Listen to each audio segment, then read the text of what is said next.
네, 각이 살아있는 정치평론 시사정각 시작하겠습니다. 오늘은 최수영 시사평론가 이승훈 변호사 두 분 모셨습니다. 어서 오세요. 예.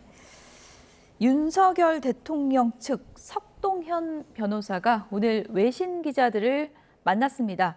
어떤 얘기를 했는지 들어보시죠. 충분히 소통하고 있습니다. 필요한 만큼 소통하고 있다 할까요? 대통령으로서는 내란죄에 대해서는 생각해 본 적도 동의하신 수도 없는 거죠. 생각해 본 적도 없으므로 동의하시지 않는다고 봐야 될 것입니다. 국민들과 언론 그리고 전 세계에 타전될 그러한 기자회견을 통해서 나 내란 이제 합니다라고 하는 내란이 어디 있습니까? 두세 시간 만에 국회에서 헌법 절차에 따라서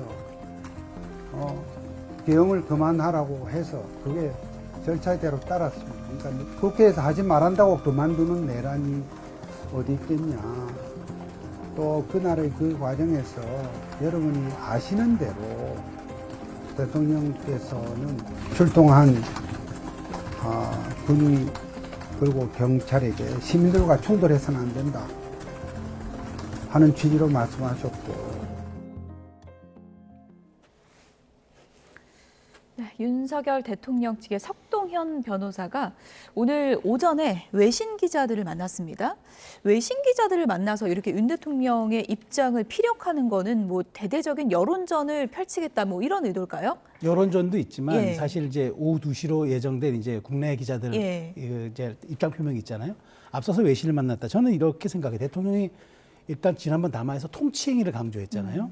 그러니까 이제 이 통치행위에 대해서 그 외신들 같은 경우는 해석이 좀 엇갈릴 수가 있기 때문에 예. 여기에 대해서 먼저 설명을 하겠다. 그래서 이제 일종의 이제 말하자면은 우리 내신 기자들이 이런 기류로 앞으로 변호 전략을 펼치겠구나 하는 것을 미리 사전에 보여준 예고편이라고 보고요. 예. 그리고 중요한 거는 사실 이제 결국 나중에 헌재 심리에서도 쟁점이 이게 통치행위 여부인가와 두 번째가 뭐냐면 사안의 중대성을 볼 거예요. 사안의 중대성. 근데 이 사안의 중대성 자체가 과연 이게 정말 하는 말대로 2시간짜리의 이런 계엄을 할 거였으면은 이렇게 사전에 다 고지하고 그다음에 사후에도 빨리 이렇게 철수하고 하는 이런 것들이 과연 이루어졌겠느냐. 그러니까 이렇게 우리가 무력 같은 경우들이 아주 제한적으로 미시적으로 사용된 거는 이거는 사실 내란으로 볼 수가 없다라는 그 아마 논지를 외신 기자들한테 얘기했고 외신 기자들은 또 말하자면 아주 디테일한 질문들을 안 하잖아요. 그때 그런 것들이 있어서 아마 먼저 오전에 외신 기자 만나고 오후에 내신 기자 만나는 쪽으로 이렇게 방향성을 정리하지 않았나 저는 그렇게 생각합니다. 예. 오늘 뭐 여러 가지 얘기가 있었지만 지금까지 이제 했던 얘기와 일맥상통한 얘기들이 많았고 또 하나 이제 계속 강조한 거는 내란죄가 성립될 수 없다. 이 부분을 이제 강조했는데 앞으로 뭐 헌재나 이런 데서 이런 부분을 강조하겠다. 이런 의지를 볼 수 있겠죠? 그렇죠. 뭐 석동현 변호사가 이런 얘기를 했다는 건 결국에는 뭐 대통령의 얘기를 했다라고 보면 될 것 같고요. 아니 뭐 전 국민에게 예고하는 내란은 없다라고 하는데 전 국민한테 예고하지 않고 내란을 할 수 있습니까? 비상계엄 할 수 있어요? 국회에 계엄 해제를 요구해야 되고 국회는 계엄을 해제를 요구할 수 있고 또 국회에 바로 계엄하면 통보해야 됩니다. 그리고 국회 앞에서 그렇게 군인들과 대치하는 국민들의 모습이 보여지고 있는데 예. 뭐 당연히 국민들에게 알려질 수밖에 없는 현실이잖아요. 예전에 뭐 박정희 시대라든가 전두환 시대가 아니잖아요. 네. 실시간으로 유튜브 촬영을 할 만큼이기 때문에 이거 뭐 변명의 여지가 없는데 이제 변명을 하고 있는 것 자체가 국민들 입장에서 보면 좀 불편할 것 같고요. 앞으로 이런 부분으로 조금 국가적인 불확실성이 지속될 것 같아서 그 부분이 정말 걱정입니다. 예. 국가적인 비상사태라고 판단했다. 윤석열 대통령 측에서 이제 이렇게 주장을 했는데 네. 지금 이제 석동현 변호사가 이제 계속 이제 얘기한 그 얘기들을 종합해 보면 박근혜 전 대통령 때와는 사뭇 다르다. 대통령의 대응이 이런 얘기들이 나오고 있거든요. 뭔가 적극적인 좀 의지를 보이고 있는 것 같아요. 그렇죠. 저는 이제 왜 그렇게 적극적인 의지를 보이는 쪽으로 그다음에 정면 대응하는 쪽으로 이렇게 가냐면 결국 예. 저는 쟁점이 세 가지가 될 거라고 봐요. 예. 첫 번째가 대통령의 이 계엄 발동이 국민의 신임을 적극적으로 배반했는가. 두 번째가 헌법 수호 과정에서 정말 용납할 수 없는 대통령의 지시라든가 그런 절차가 있었는가. 세 번째가 그럼 대통령을 파면해서 얻는 이익이 국가적 손실보다 우선할 것인가. 요게 쟁점이 될 것 같고요. 그다음에 가장 핵심적인 쟁점 사항은 아마 계엄군을 국회 왜 투입했느냐 아마 이게 될 것 같아요. 예. 이제 저 결국 쟁점이 한 세네 가지가 될 거라면은 윤 대통령 입장에서는 나는 국민의 신의를 내가 배반한 적이 없고 두 예. 번째는 헌법 수호 과정에서 국회 요구 바로 받아들였다. 그다음에 과연 내가 그러면 이 정도 통치행위를 가지고 나를 파면하는 게 오히려 국가의 혼란성을 더 가중시킬 수 있지 않느냐. 그 얘기를 이제 하는 것 같아요. 아마 석 변호사 측, 그러니까 대통령 측 변호인단도 아마 이쯤으로 여기 어간에서 아마 법리 논쟁을 준비할 것 같아요. 근데 결국 저는 비상계엄을 발동할 때 하고 후속 조치가 정말 헌법의 정면으로 위반했는가. 이 부분을 많이 들여다볼 것 같은데 그런 측면에서 박근혜 전 대통령 같은 경우에 당시에는 이른바 비선 실세 논란 때문에 국민적 분노가 있고 사실 해명하기가 조금 어려운 지점이 있었어요. 예. 그런데 이 부분은 명백하게 법적 다툼도 가능하고 국민들이 또 실시간 중계로 사실 국회 상황을 다 봤잖아요. 예. 봤기 때문에 판단할 수 있는 여지도 있기 때문에 그런 측면에서 굳이 수세적인 것 그냥 방어하는 것보다는 이렇게 적극적으로 법리 논쟁을 펼치는 게 오히려 도움이 되지 않을까라는 생각에서 전략을 바꾼 것 같아요. 박근혜 전 대통령 같은 경우는 자신의 권리를 포기했어요. 예. 그렇게 포기한 이유는 저는 그렇게 봅니다. 자신이 다투어서 국가가 얼마나 불안해질까에 대한 두려움이 있었을 것 같고요. 예. 또 자신이 최순실과 국정농단을 한 것에 대해서 부끄러움도 있었을 것 같아요. 근데 윤석열 대통령은 뭐 국민과 함께 싸우겠다지만 국민과 싸우겠다라고 하는 모습을 보이는 것 같아요. 지금 외환 시장이 굉장히 불안하잖아요. 1,450원이 넘어갔는데요. 이게 더 넘어가면 경제에 엄청난 위기가 오는 것이고 그리고 외국에서 바라본 우리 윤석열 정부에 대한 불안감이 굉장히 확산되는 거거든요. 그렇기 때문에 윤석열 대통령이 박근혜 전 대통령의 길을 가야 되는 건데 끝까지 싸우겠다라고 하니까 결국에는 탄핵 심판 시간도 끌고 그래서 민주당에게 정권을 주기 싫다. 또는 이재명 대표에게 정권을 주기 싫다. 또는 이재명 대표가 두려울 수도 있죠. 본인이 해온 게 있잖아요. 2년 6개월 동안 이재명 대표에 대한 수사밖에 한 게 없으니까 그런 측면을 어떤 개인적인 이익을 위해서 국가적인 불안감 그리고 국민들의 고통을 가중시키는 게 지금 윤석열 대통령이 해야 될 행동인가에 네. 대해서 굉장히 좀 비판하고 싶습니다. 예, 박 전 대통령 같은 경우에는 사회적 혼란이 더 커지는 것을 막기 위해서 그런 태도를 취했던 측면도 있을 거다 이렇게 이제 얘기를 해주셨는데 그렇다면 윤석열 대통령 같은 경우에는 이제 이딴 담화까지 이제 계속 발표하고 변호사가 이제 기자들을 상대로 또 적극적으로 만나서 입장을 또 해명하고 있잖아요. 어떻게 보면은 본인의 좀 지지층 결집을 아직까지 노리는 그런 의미가 있다고 볼 수 있을까요? 지지층 결집보다는 예. 대통령도 방어권을 행사해야 충분한 자격이 있는 분 아닙니까? 그리고 이제 실질적으로 권리이기도 하고요. 그런데 대통령 입장에서는 내란과 외환이 아니면은 예. 실제로 탄핵 소추를 받지 아니한다고 돼 있잖아요. 근데 지금 이제 민주당과 이런 쪽에서는 야권 쪽에서는 아예 내란죄라고 확정을 하고 지금 프레이밍을 해요. 그래서 어제 권성동 권한대행이 내란죄라고 확정하지 마라. 모든 게 무죄 추정의 원칙이 있고 이재명 대표 또한 무죄 추정의 원칙 때문에 지금 재판 진행하면서 우리가 확정범이라고 하지 않지 않느냐. 그런데 왜 대통령은 내란죄라고 이미 규정을 해놓고 헌재 심리를 진행하는 이거는 부당하다라고 이제 얘기를 하는 거고 대통령 측면에서도 정말 그 다른 직권 남용이라든가 그다음에 이제 다른 일반 형사법이라면은 충분히 이제 여기에 대해서 동의할 수 있지만 예. 내란이라고 규정 짓고 대통령에 대해서 이미 파면을 기정사실화하는 거는 이건 사실 대통령 입장에서도 방어하는 측 입장에서도 이거는 상대의 공격이 도를 넘은 거죠. 그렇기 때문에 나도 아주 객관적인 상태에서 탄핵 심리가 이루어져야 하고 재판이 진행돼야 된다. 저는 이거 너무나 당연한 권리이자 또 대통령을 떠나서라도 법적 권리라고 봐요. 그런 측면에서 이런 점에 대한 방어권과 정치적 논리를 행사하는 걸 가지고 지지층 결집을 위한 정치적 행위다. 이렇게 규정하는 거는 조금 저는 과도한 해석이라고 봅니다. 예, 어쨌든 윤석열 대통령 사건은 어제 이제 검찰하고 공수처가 이제 조율을 해서 공수처로 넘어갔고 공수처에서 이제 2차 소환 통보를 한다는 거거든요. 윤 대통령이 나올까요? 일단 나오면 좋죠. 나오면 좀 뭔가 법적 안정성이 유지되잖아요. 예. 근데 대통령이 안 나올 가능성이 있어 보여요. 그러니까 체포영장이 발부되더라도 예. 나는 그냥 대통령실에서 버티겠다라고 할 수 있어요. 그러니까 이분의 목적은 어차피 탄핵될 거라고 한다면 시간 끌기가 더 목적이 될 수 있고요. 두 번째는 검찰이 공수처에다 이 수사 권한을 넘긴 게 오히려 좀 대통령실과 검찰총장 간의 협의가 됐을 가능성도 좀 있지 않느냐. 저는 그런 생각은 좀 들어요. 왜 그러냐면 공수처는 사실상 수사 인력이나 수사 역량이 많이 떨어지거든요. 근데 검찰이 그렇게 자신감 있게 열심히 해왔는데 갑자기 포기를 했기 때문에 이게 대통령이 오히려 자신의 친정인 검찰보다 공수처를 더 믿지 않느냐. 그리고 공수처에서 체포영장을 발부할 가능성이 더 낮지 않느냐. 이렇게 판단했을 가능성도 있고요. 그러니까 검찰이 욕심이 있는데 어쩔 수 없이 양보한 게 아니라 뭔가 좀 내막이 있지 않을까 그렇게 보시는 거예요? 저는 개인적으로 그렇게 예. 봐요. 뭐 민주당에서는 이게 검찰이라고 한 것들이 기존에는 윤석열 대통령이 변호인처럼 했기 때문에 못 믿겠다라고 했습니다만 예. 저는 오히려 죽은 권력에 대해서 검찰이 워낙 열심히 이제까지 해왔던 역사가 있기 때문에 예. 검찰이 더 빨리 칠 거라고 생각을 했거든요. 네.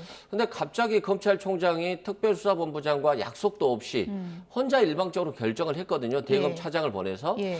이건 윤석열 대통령을 위한 조치일 가능성이 높고 오히려 공수처장도 윤석열 대통령이 임명했잖아요. 예. 그리고 굉장히 온화한 성격이고 보수적인 성향을 갖고 있어요. 예.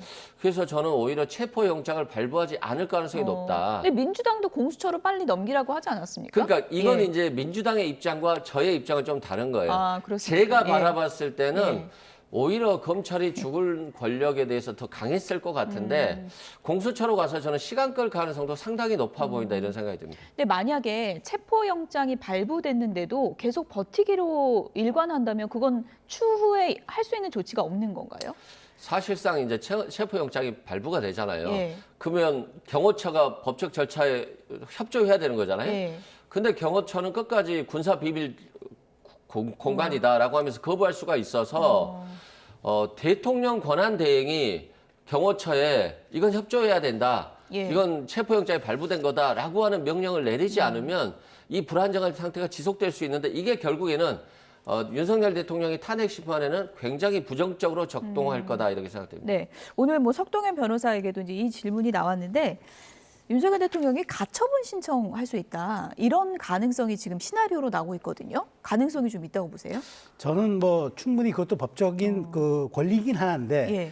과연 발동하겠느냐, 그러니까 실효가 있느냐, 실익이 있느냐의 예. 문제죠. 그러니까 결국 가처분 신청도 또 헌재가 판단해야 되잖아요. 그렇군요. 그러면은 헌재 입장에서는 예. 아니 이거 뭐 가처분 신청보다는 빨리 본안 심리를 빨리 해서 결론 예. 내리기 낫다. 예. 굳이 가처분 신청이라는 뭐 충분히 이제 방어권 차원에서 또 지금 할 수 있는 거죠. 그 과거에는 그렇게 했던 선례들도 있고 그렇지만 이게 과연 헌법재판소가 받아들일 것인가? 오히려 헌법재판소 입장에서는 지금 6인 체제로 가느냐 9인 체제로 가느냐 이게 사실 현실적으로 더 급한 문제지 예. 가처분을 둔다고 해도 또 가처분 심리 또한 6인 체제에서 해야 되고 그렇군요. 지금 여러 가지가 복잡할 거예요. 근데 예. 제가 설령 가처분 신청을 한다 해도 이게 이제 말하자면은 윤 대통령의 방어권과 적법한 권리 행사지 이걸 가지고 재판 지연이다 이렇게 보기엔 좀 무리가 있을 것 같아요. 왜냐하면 어디라도 할 수 있는 그런 법적 제도적 절차이기 때문에 예. 이걸 가지고 저는 사용할지 여부는 좀 지켜봐야 하겠습니다만은 그렇다고 해서 이걸 시간 끌기로 규정하는 거는 조금 저는 그 난망한 거라고 보고요. 오히려 헌법재판소의 부담을 좀 가중시키는 부분들이기 때문에 네. 이 부분은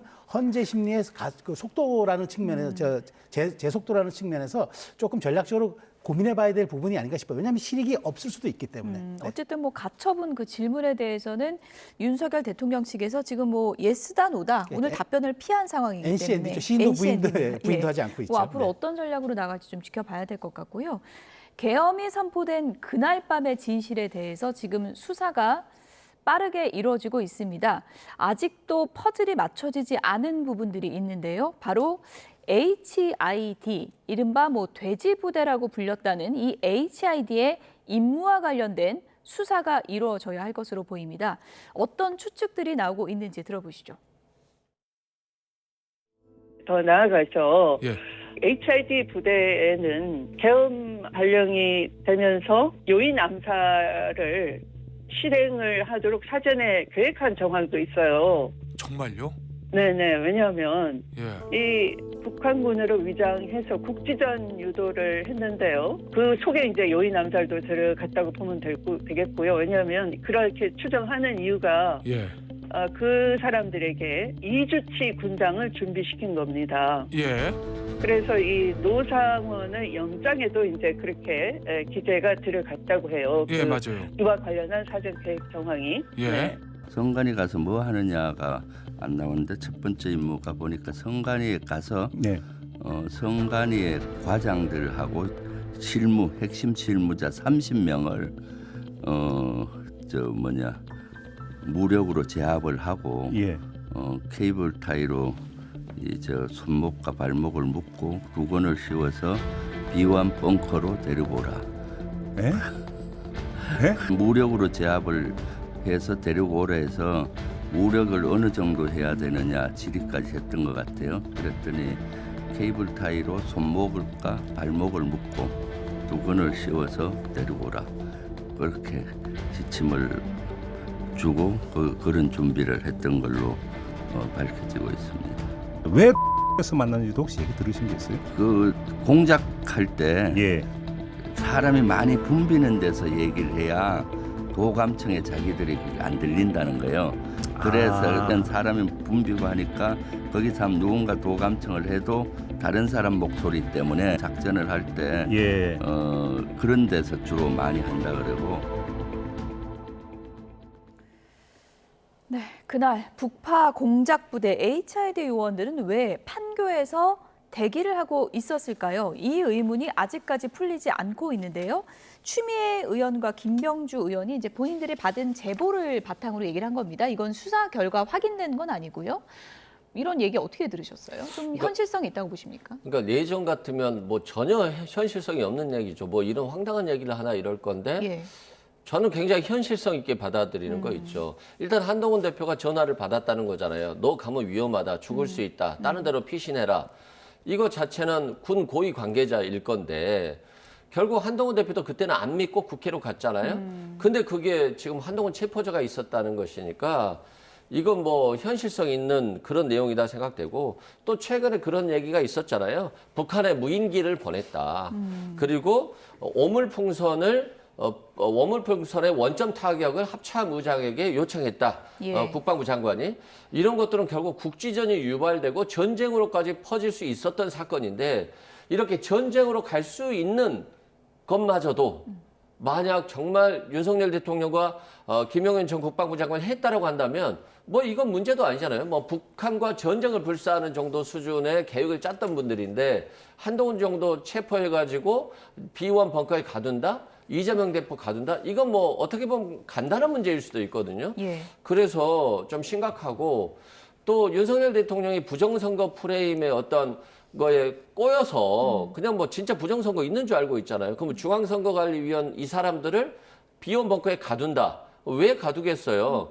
정말 뭐 고문이라도 해서 뭔가 부정선거의 진실을 밝혀내겠다. 뭐 이런 정도 수준이거든요. 그래서 이게 지금 정상적인 사고로 판단이 안 되는 정도를 김영현 전 국방부 장관과 윤석열 대통령이 했다라고 보기 때문에 정말 이게 이제 현실로 확인이 된다면 뭐 수사가 되고 있기 때문에 확인될 걸로 보여지는데요. 예. 정말 엄청난 짓을 한 거죠, 대통령이. 예. 선관위 실무자 30명을 복면을 씌워서 벙커로 데려와라. 이게 상당히 좀 구체적인 내용인데요. 뭐 이렇게 보면은 뭐 계엄 선포의 목적성이 선관위 쪽에 더 있었다. 뭐 이렇게도 볼 수 있는 건가요? 어떻게 그러니까 보십니까? 지금까지 나온 그 예. 정황을 종합해 보더라도 사실 국회보다 더 빨리 갔고 선관위에 그다음에 더 많은 병력이 갔는데 어쨌든 근데 가져 나와서 또 온 건 사진 몇 장밖에 찍은 게 없는 것 같아요. 또 선관위 입장에서도 뭐 나간 자료가 없다고 해서 어쨌든 선관위에 대해서 국회보다 뭐 비중을 둔 건 맞는 것 같은데 그렇다고 지금 이렇게 좀 자극적인 표현들 핵심 실무자를 무력으로 제압해서 뭐 손발 묶어서 비완 뭐 벙커로 데리고 가라. 이 얘기는 뭐 물론 확인은 해봐야 되겠지만 저희가 여기서 조금 경계해야 될 거는 지금 사실 수사도 진행 중이고 여론도 진행 중이고 헌재 심리도 진행 중인 이런 상황에서 조금 이제 말하자면 자극적인 용어들, 선정적인 용어들로 조금 사람의 그 관심을 더 끌고 그러니까 김어준 씨 같은 경우가 결국 그런 식의 얘기를 국회에서 했다가 실제 민주당 국방위 관계자들이 팩트 체크해 보니까 이건 사실이 아니다라고 예. 이미 당에 공식 보고서를 올렸다는 거 아닙니까? 그래서 예. 저는 이제 뭐 육군대장 출신의 의원이고 법무장관 출신의 의원이기 때문에 나름 국민들이 이런 메신저들의 말도 좀 신뢰할 수 있지 않을까라고 생각하기 때문에 더 신중해야 된다는 거예요. 이게 만일 나중에 이렇게 주장을 했는데 사실이 또 아니면 어떡할 겁니까? 그러니까 저는 최소한 제보라고 표현을 해도 조금 그런 표현에 대한 수위를 예. 자제하고 얘기를 해야 이게 수사에 대한 것들도 나중에 밝혀질 때 충격이 좀 덜한 건데 이런 식으로 마치 굉장히 좀 자극적인 예. 단어들로 포장하는 건 조금 피할 필요가 있다고 봅니다. 김어준 씨 주장도 이제 민주당에서 나중에는 좀 허위 주장 허위라고 같다 공식적으로 이렇게 이제 국회에- 발을 빼는 듯한 예. 모습을 보였기 때문에 어디까지가 진실인지는 뭐 수사기관이 명확히 밝혀내야 저희가 사실이라고 확정할 수 있는 거고 햄버거집에서 만난 이유에 대해서는 여러 가지 뭐 추측이 나오고 있는데 이 부분도요. 도청이 상대적으로 좀 어렵기 때문에 그런 거 아니냐 이런 분석을 한 거예요. 그 국민들이라든가 청년 입장에서 보면 좀 황당했거든요. 도대체 햄버거 집에서 저런 내란죄를 할 수 있나? 내란죄를 모의할 수 있나? 그러면서 뭐 내란 버거 뭐 이런 얘기까지도 나올 정도였는데 지금 김병주 의원의 말에 따르면 도감청 의혹이 있기 때문에 정말 그 시끄러운 곳 그런 장소에서 해야지 도감청이 안 되는 것이고 너무 밀폐된 장소에서 하면 오히려 이런 내란 모의한 정황들이 오픈될 수 있기 때문에 오히려 이런 곳에서 했다라고 이제 얘기를 하고 있고요. 저는 이제 선관위 가서 어떤 문제가 있었냐까지도 보면 서버를 뜯어와라고 하는 얘기까지도 있었거든요. 그러면 대통령의 계엄을 발동했는데 이 계엄이 유지되어야지만이 계엄 통치가 가능한 거잖아요. 그럼 유지하려고 하면 일단 국회는 계엄 해제를 요구를 못하게 해야 되잖아요. 그럼 국회의원들을 체포에다가 비원 벙커에 넣어놓고 국회의사당 안으로 못 들어가게 만들어야 되는 거거든요. 두 번째는 이것만 가지고는 명분이 없잖아요. 국민들이 계엄 해제해달라고 요청할 거 아니야? 그러면 선관위 위원들과 그리고 이 서버를 뜯어가서 부정선거 의혹을 자신들이 확실히 밝힌 다음에 이 계엄을 유지할 수 있는 이 몸통으로 쓰려고 했던 것이 아닌가 저는 이런 생각이 듭니다. 어쨌든 뭐 계엄 사태를 겪고 당에서 거의 뭐 쫓겨나게 된 한동훈 전 대표 앞으로 어떤 정치 행보를 이어갈 것인가 관심이 쏠렸는데 혼자 국내 여행을 좀 다니겠다 이런 입장을 밝혔더라고요. 이른바 뭐 민심 투어라고 해야 됩니까? 어떻게 해야 됩니까? 저는 정확히 예측을 했죠. 한동훈 예. 대표가 아마 그 각급 단위에 이제 아주 민초들을 만나면서 예. 의견을 듣는 쪽으로 아마 할 거라고 저도 이제 예상을 해서 사실 예. 얘기는 했어요. 근데 예. 뭐 그대로 가는 것은 왜냐하면 민심 대장정이라고 과거에도 이제 약간 휴지기를 갖는 정치인들이 이 하는 건 그 일상적인 패턴이에요. 이것도 근데 여의도 문법 아닌가요? 이게 여의도 문법이죠. 예. 자, 근데 제가 이제 늘 자주 인용하는 말이 있습니다만 경제는 압축 성장이 있어서 정치에는 압축 성장이 없다 이런 말이 있어요. 정치는 반드시 축적의 시간이 필요합니다. 예. 그러니까 뭐 누구나 할 수 있지만 아무나 할 수 없는 것이 정치라는 얘기가 왜 나오냐면은 이게 굉장히 갈등을 조정하고 리더십을 정말 여러 사람과 함께 이끌어야 되는 그런 예. 아주 고도의 사실 어찌 보면은 기술이에요. 그런데 예. 이게 그냥 무조건 커리어만 좋다고 이게 금방 정치에서 인정받는 건 아니거든요. 한동훈 대표가 화려하고 엘리트적인 측면은 분명히 있으나 그렇게 아주 고도로 분출되는 그런 갈등들을 제대로 조정하지 못했고 본인이 정말 즉자적 대응을 자꾸 함으로써 오히려 조금 호흡이 긴 그런 결정들에 대해서 실수했다라는 그런 이제 평가들이 나오잖아요. 그렇다면 지금 저는 전략적 휴지기를 갖는 게 당연히 필요하다. 그리고 가끔 잊혀질 때는 제대로 잊혀져야 합니다. 예. 그래야지 나타날 때 그 다시 이렇게 제대로 인정받고 콜업이 되는 거죠. 근데 대부분은 또 너무 잊혀질까 봐 불안감이 또 커진다 그러더라고요. 근데 지금 그런 불안감은 분명히 있어요. 예. 그렇지만 지금 뭐가 있냐면 예. 이 정치 시계가 지금 대선이 혹시 있을 수 있다면 활주로가 길지 짧을지 아무도 예측 못합니다. 그러면 예. 비행기가 날 수 있을 때 속도는 활주로가 길 때와 짧을 예. 때를 다 상상하고 해야 되거든요. 예. 지금 한동훈 대표 입장에서는 그런 걸 고심한 게 아니라 일단은 본인이 왜 자기가 여기에 정치 실패를 했는지 축적의 시간을 갖는 게 필요하고 그로 인해 나중에 복귀하고 안 하고는 정치 상황이 어떻게 될지 몰라요. 왜냐하면 한동훈 대표가 총선 패배하고 발언 물러났지만 2달 만에 복귀할지 또 누가 알았습니까? 그런 측면에서 정치란 오히려 민심의 아주 유동성에 따라서 이루어지는 부분들이기 때문에 예. 여기는 좀 한번 전략적인 좀 사고를 가질 필요는 있다고 저는 생각합니다. 여유를 갖고 봐야 네. 된다. 활주로의 길이는 알 수가 네. 없다. 오늘 좋은 말씀을 해주셨는데 우상호 전 의원은 한동훈 전 대표에 대해서 이런 얘기를 했습니다. 들어보시죠. 윤석열 대통령은 혼자 자폭한 게 아니고 예. 장렬하게 한동훈 대표까지 끌어안고 술탄을 터뜨렸다. 끌어안고 자폭했다. 저는 결과적으로는 가장 큰 피해자가 한동훈 대표입니다. 근데 이분이 선택할 수 있는 선택지는 결국 그러나 대선에 도전 안 할 수는 없지 않습니까? 도전 안 하면 이제 완전히 정치권을 떠날 수밖에 없다고. 근데 당에서 지금 기회를 줄까요? 이렇게 축출해 버렸는데 주류가 경선의 기회까지 막기는 아, 어렵죠. 아. 근데 어쨌든 되게 이런 큰 난리를 겪으면 예. 과거에도 보면 이제 이런 트라우마가 있는 거 아닙니까? 그것이 두려워서 아예 도전을 하지 않으면 향후 5년간 뭐 합니까? 본인도 국내 여행 다니면서 이 고민 제일 많이 할 것 같은데요. 어쨌든 조기 대선이 만약에 치러진다면 한동훈 전 대표가 나올 수 있다고 보십니까? 나올 것 같아요. 뭐 국민과 함께 하겠다라고 본인이 당대표를 사퇴하고 나서 그런 얘기를 했지 않습니까? 그러니까 나올 건데 문제는 좀 잊혀질 시간도 필요하고 자신이 생각할 시간도 필요한데 생각보다 시간이 별로 없죠. 그래서 좀 급할 것 같아요. 예. 한동훈 대표 성격도 급하고. 활주로가 짧을 것 같습니까? 예, 당연히 짧죠. 뭐 짧을 수밖에 없는 현실이고요. 지금 단정할 수는 없지만요. 네, 예. 네. 근데 보면 한동훈 대표 모습에 윤석열 대통령의 모습이 너무 많아요. 검사 같은 모습이 너무 많잖아요. 그리고 따박따박하는 모습이 있잖아요. 뭔가 따박따박 질문에 따박따박 대처하는 거. 이런 모습들은 실은 정치적으로 해서 어떤 묵직함보다는 좀 가벼움이 느껴지고 좀 경솔함이 느껴진다는 측면에서는 좀 그렇고요. 또 초짜 이미지도 강해요. 자신의 워딩에 자신의 마음이 다 드러나는 사람이에요. 그러니까 스스로 전혀 거짓말을 못하는 거죠. 근데 때로는 거짓말보다는 뭔가 좀 불투명한 얘기도 필요하거든요. 근데 너무 직설적으로 표현을 하기 때문에 국민들 입장에서 보면 좀 불안한 부분도 있어요. 그런 불안한 부분들이라든가 가벼운 부분들을 좀 커버를 해줘야 되는데 이게 좀 다른 사람들과 얘기하는 분위기다 보다는 저는 본인이 결정하는 느낌이 좀 들어요. 그래서 이거 윤석열 대통령과 겹치는 부분이 너무 많다. 그래서 이 모습들을 그 짧은 시간에 뽑아낼 수 있는가. 그럼 두 번째로는 경제 분야라든가 검찰 이외의 분야에서 너무 취약해요. 윤석열 대통령이 이번에 그 1월 추경 얘기를 한 적이 있어요. 예. 근데 한동훈 대표가 바로 반박했거든요. 무슨 1월 추경이냐. 그건 불가능하다라고 했는데 윤석열 대통령이 그런 말을 한 건 정말 뭐 개과천선이라는 말은 안 어울리지만 정말 경제는 무조건 건전재정만 외치면서 확장재정을 거부했었던 분이 드디어 처음으로 재정적 투입이 필요하다는 얘기를 했는데 예. 한동훈 대표가 바로 반박해버렸어요. 1월 추경은 안 된다. 그러니까 이게 지금 경제적인 정책 자체를 모르는 거예요. 그래서 한동훈 대표가 그 짧은 시간에 이런 모습들을 바꿀 수 있느냐 예. 굉장히 어렵지 않을까 싶습니다.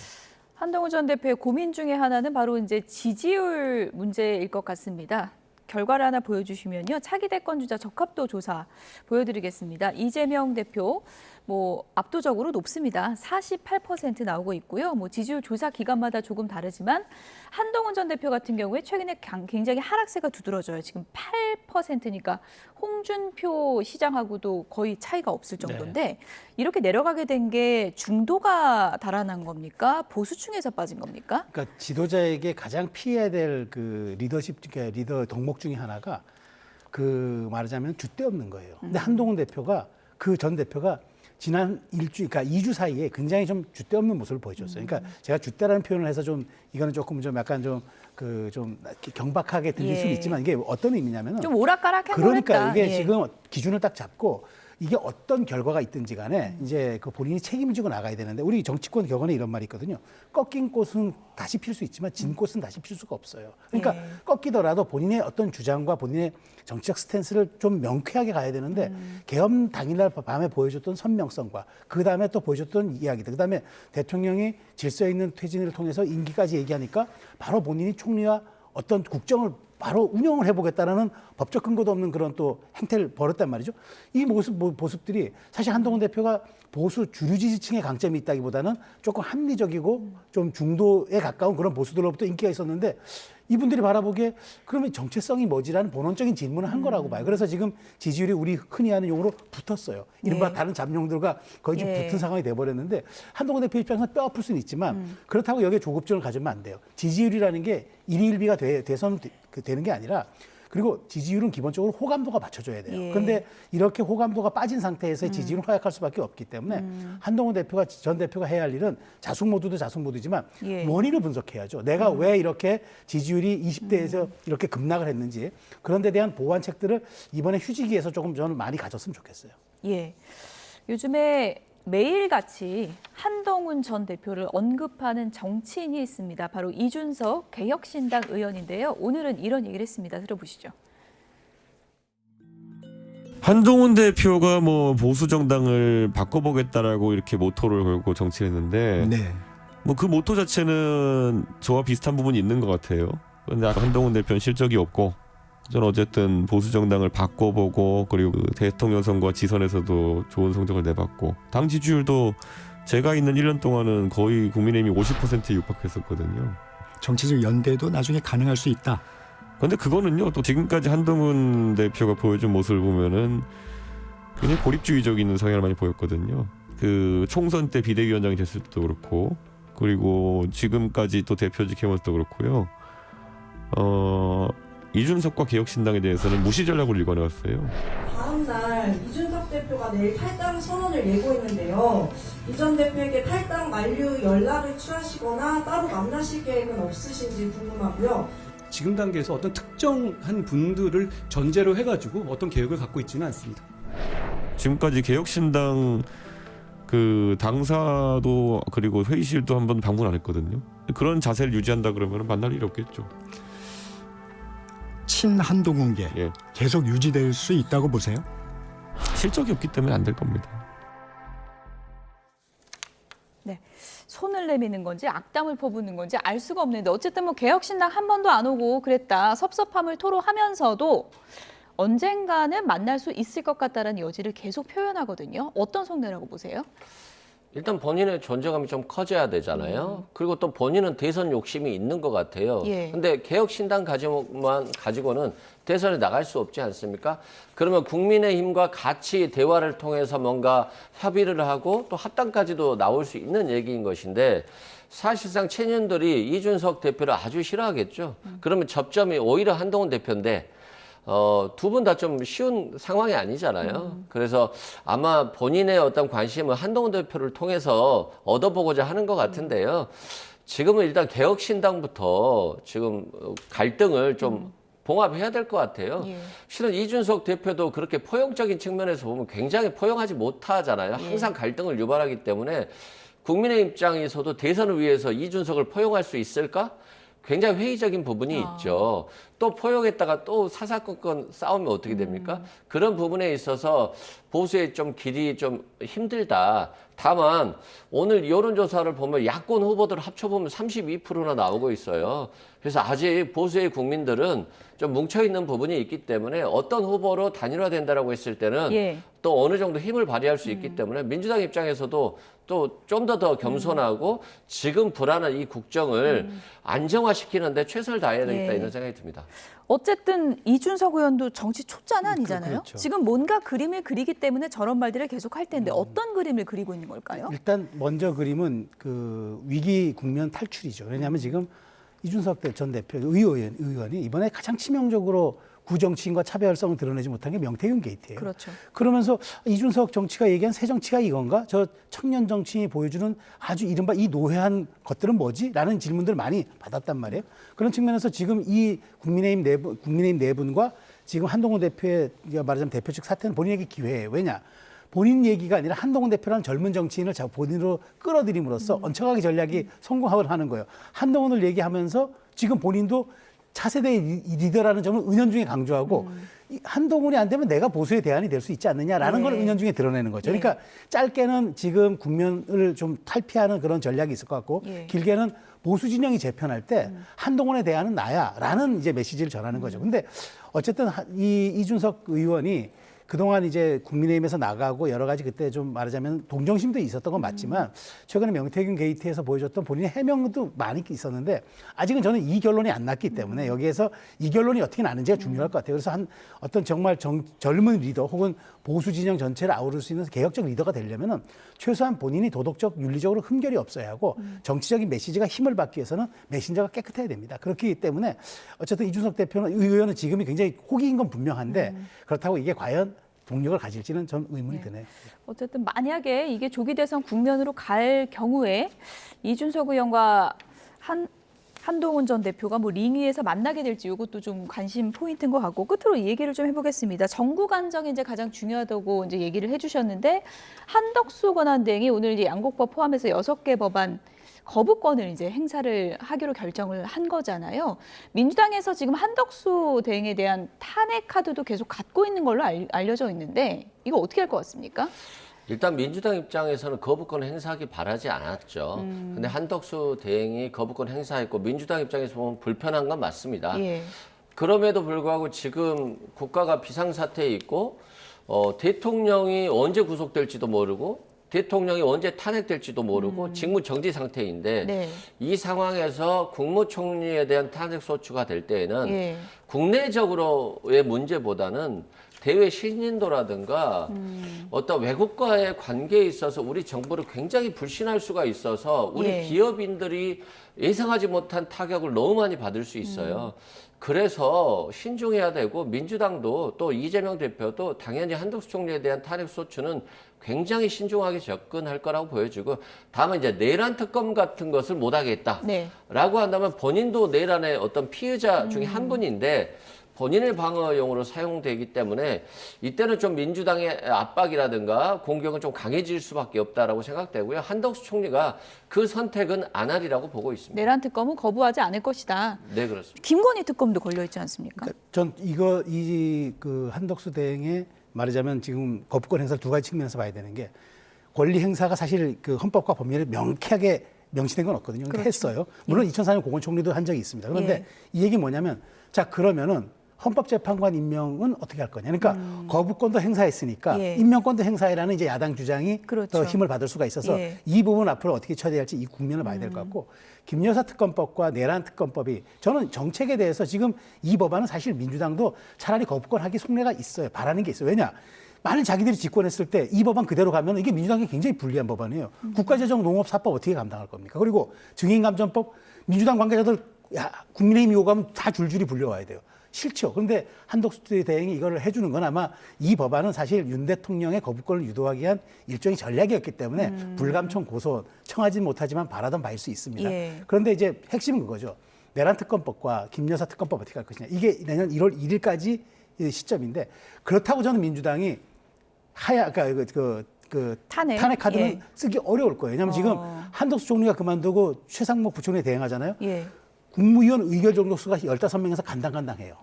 잘못하면 임명도 못하는데 그렇군요. 이게 무너질 수 있기 때문에 민주당은 아마 공세를 취하되 내부적으로는 플랜 B도 아마 구상하는 그런 단계가 아닐까 싶습니다. 거부권 했으니까 헌법재판관 임명권도 써라. 이런 민주당의 입장인데 여야가 셈법을 어떻게 가져갈지 좀 보겠습니다. 최수영 시사평론가 이승훈 변호사 두 분이었습니다. 고맙습니다.